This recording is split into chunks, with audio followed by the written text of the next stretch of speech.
Hello everybody and welcome back to another episode of MineTech with me, Carburetor. Today we're going to be looking at the top 3 auto brewers that I have designed in Minecraft. Now there are many more complex designs and there are a lot more simplistic designs, but I think these are just really nice, simple designs that I think everybody can use, everybody can build. They aren't too overly complex, they're just very easy to build. But before we get into that, we need to do the carb way. So why don't we head around back right over here. First, let me turn off that F5. We are over in Exuma's LPMT server in the spawn chunks. And for this week's prize, I'm going to do a full chest, 27 stacks of slime balls.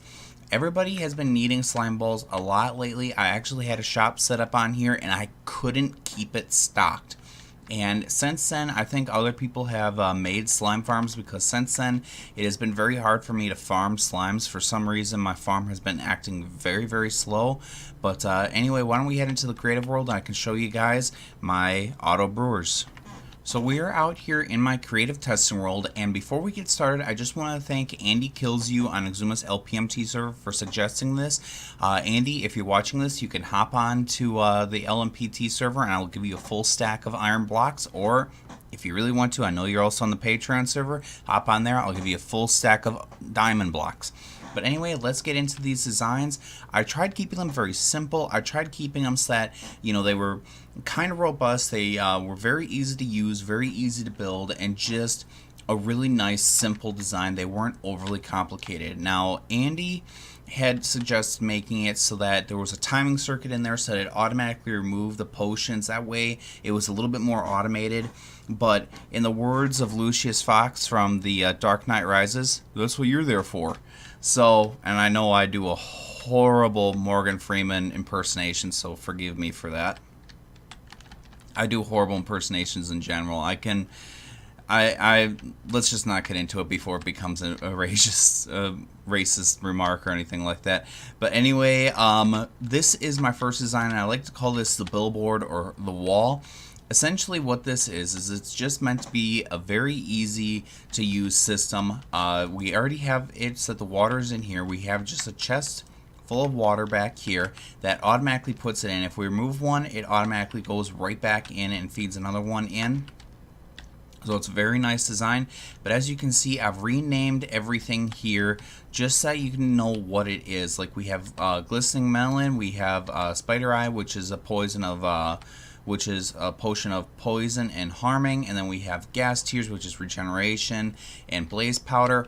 Now you would have to definitely know brewing very, very well to do this. I happen to not, but there is a trick for that. So I'm happy to say that I was finally able to figure out Chrome, and I've finally gotten into all of these, or not Chrome, OBS. I was able to get into a lot of this stuff, and we're actually in Google Chrome right now. As you can see, I have Motor Trend On Demand loaded over here, watching the latest episodes of American Chopper, which it's just something to kind of keep my mind occupied. But if we go over it here, if we go to Gamepedia and for brewing, you can see it pulls up this really nice chart here, which shows us just how we can do all of our brewing. And this is definitely something that you're going to want to look at if you ever want to really become an expert at this, because I've been trying to figure out how to do brewing for years. And a lot of these are brand new, like the turtle shells and the phantom membrane, which is one thing that's also very nice about my designs, is that as this evolves, you will be able to update the design to incorporate this. But anyway, let's hop back onto our creative server and I can show you guys how to make them.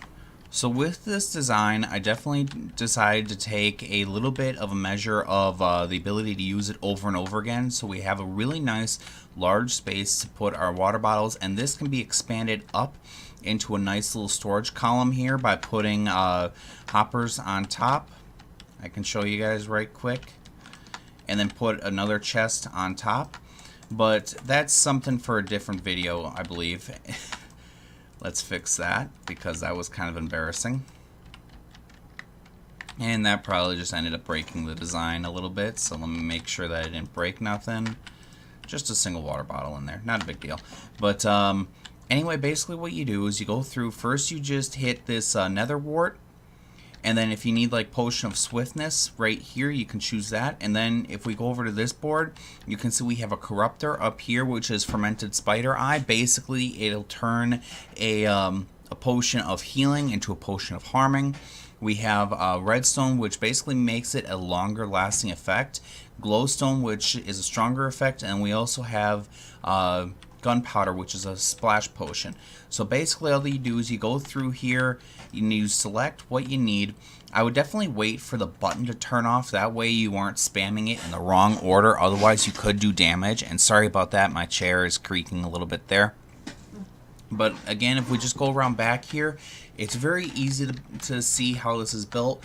I don't really think I need to do a full tutorial on this, so I'll just run through right now. If you guys have any questions, don't be afraid to email me. You can find my email in my YouTube page, or leave a comment and I will happily get back to you as soon as I can. But basically what you start with is you make a little wall here. These droppers are pointed in on each side into this hopper line that's pointed down in the hopper line. To save on resources, I put droppers in the middle here. Because that way, you know, you're just saving a little bit of time, or a little bit of resources. I know that resources are always tight in everything. Then over here we just have a nice dropper filled with nether wart and a little chest going in. Now with this with these brewers being updated with the new tortoise shell and the I can't remember what the other one was called, you could in fact actually get rid of this and make this into the 2 spots for it, in which case just pop around back here, put 2 more buttons in, put 2 more item frames in, and basically problem solved. But anyway, let's move on to the next one then, and we can go from there. Now this is basically the fancy brewer. This is the one that's meant to just be the bee's knees. Again, we have just a very simple design. We have a nice little storage over here with water bottles, which could actually continue across a little bit and put 2 more double chests in here. But anyway, I think it's just a really nice effect. As you can see, we're out of blaze powder, so I just need to load that back up. And it should automatically brew anything you want. And in this also, I went through and labeled everything. We have night vision and invisibility. We have potion of fire resistance, potion of leaping, and slowness. This is where that corruption comes in, because to get that slowness, basically what you do is you brew the potion of leaping, then you come over here and you hit the fermented spider eye and you get that slowness effect. Potion of water breathing, potion of healing and harming, again where that corruption comes in, potion of poison and harming. This isn't so much of corruption, but it's definitely one or the other.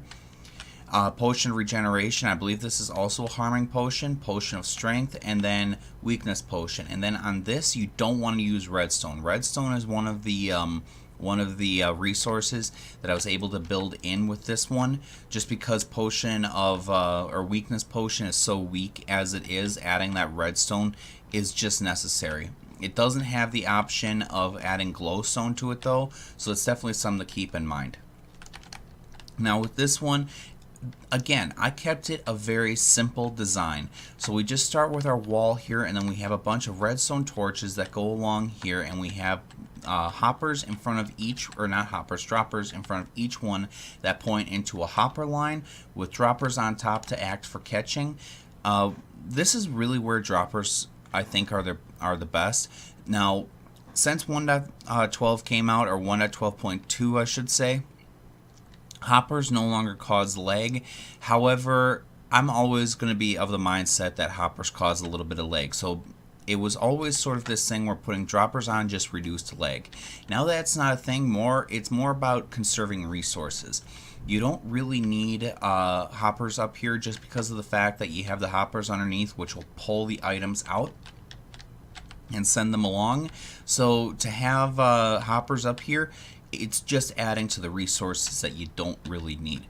Now, one thing that you do need to remember when you're building these is you need to figure out what needs to go first. Now, as you can see, we have nether wart all along the bottom here, because that's the very first thing that needs to go out. With the way these are organized, the bottom will shoot out at the same time the top shoots up. So by shooting out the bottom first, it shoots it into the main hopper line. So in theory, it should get there first. I have had it a few times where it has failed, but I think that's really just it's like 1 in 100 that I've noticed it. So it's a very rare occurrence. And as you can see, we have potion of night vision right here. So let's say we want to make it stronger, and let's make it a splash potion also. I would again recommend not spamming buttons like I just did there. Otherwise you could backfeed it. If let's say you had oh, I guess we can't use glowstone in potion night vision. I thought we could, but we could make it last a little bit longer by adding redstone. And again, I don't know if that's going to work because we've used the gunpowder now. So this is definitely the key example of why you want to take your time and not spam buttons, because you could very easily break something. It's just a very nice, very efficient design. And just to go over how these auto brewers work, basically the water and the blaze powder go in from the side, and the ingredients have to go in through the top. So if you're designing your own, that's the best way to go about it. And then last but not least, we have just our little design over here. We have just redstone torches that are always powered that go through to these droppers. And when you press these buttons, it just turns it off and then turns it right back on. And by turning it back on, it will then release the fermented spider eye and will allow it to go. But I'm going to turn that off. That way we can get back to our last design. And this last design is personally my favorite just because it's very simple, it's very elegant, and it's all that you really need in a design. So let's talk about that as soon as I make it daylight. So this is my last design for an auto brewer, and this is basically just meant to be a factory. It makes one potion very well, but it is reprogrammable, so you aren't just set to make one potion. And this will basically make any potion that you want currently found in the game in 1.12.2. If we go along back here, you can see it's very simple, very elegant, very easy to build. Essentially how this works is we have all of these droppers set up in a row like this, and when you press the button up here, you can see I have my little test button up there. It fires this redstone and fires this redstone down here, which activates all of these droppers, firing up their items into these or into this hopper line.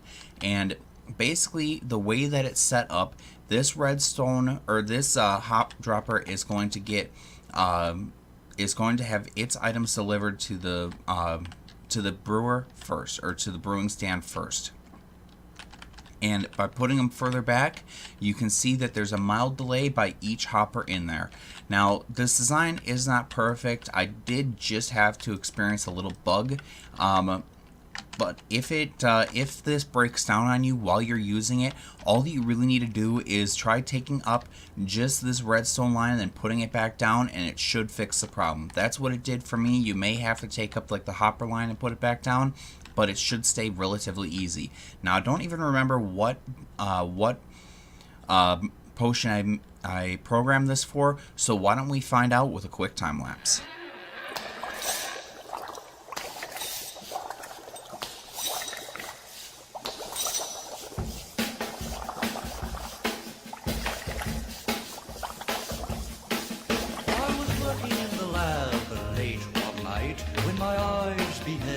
An eerie sight, for my monster from his slab began to rise, and suddenly, to my surprise, he did the mash. He did the monster mash. The monster mash. It was a graveyard smash. He did the mash. It caught on in a flash. He did the mash. He did the monster mash. From my laboratory in the castle east to the master bedroom where the vampires feast, the ghouls all came from their humble abode to get a jolt from my electrode. They did the mash. They did the monster mash. The monster mash. It was a graveyard smash. They did the mash. It caught on in a flash. They did the mash.